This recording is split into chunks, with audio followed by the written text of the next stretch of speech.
Is Cold Spring Harbor spreading the wealth around the perimeter. Mulata, the floater, no good. And the putback is, as Olivia Mulata crashing the offensive glass, and she has untied this knot here in quarter number one.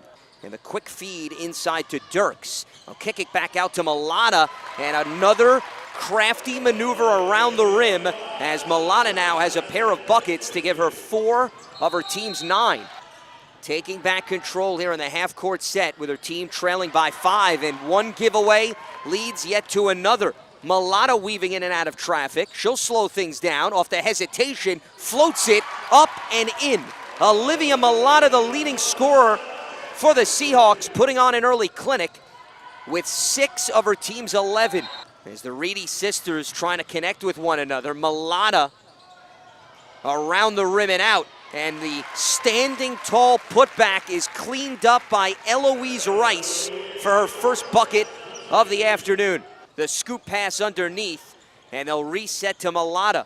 They give it back to Long, and Long is able to drain it. 25-6 in favor of the top overall seed in Class B. And Millette is going to hustle all the way on the opposite side of the court until Madison Reedy gets a hand in the passing lane. She takes it coast to coast. The putback by Tyler Reedy, short. Madison, the third time is a charm, and they get on the board first here in the third quarter. They have already scored 4 points here in the third, and that is more than half of their total points in the game. And Mulata is single-handedly outscoring Carle Place and showcasing her range as she steps into that jumper. Esposito gets it back in the corner. Off the long rebound, follows her own miss, and banks it in. So Grace Esposito staying with it, but it's still a 20-point advantage for Cold Spring Harbor that has been in command of this one since the opening tip. Callahan will do the honors. Leaves it for Mulata. Nothing but net for Olivia Mulata as she maybe adds an early dagger to this score in the late stages of the third quarter.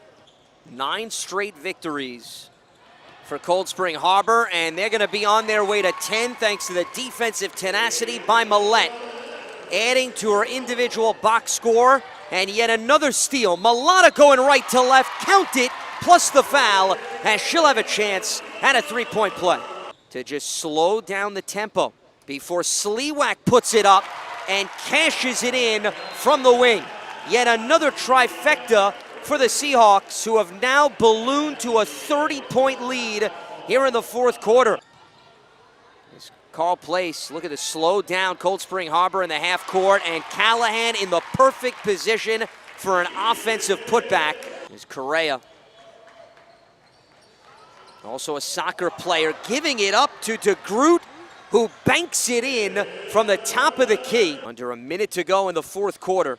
Eisenegger dialing it up from long range to put the finishing touches on a dominant performance here in the Nassau County Final. Rory Malone's team can dribble it out.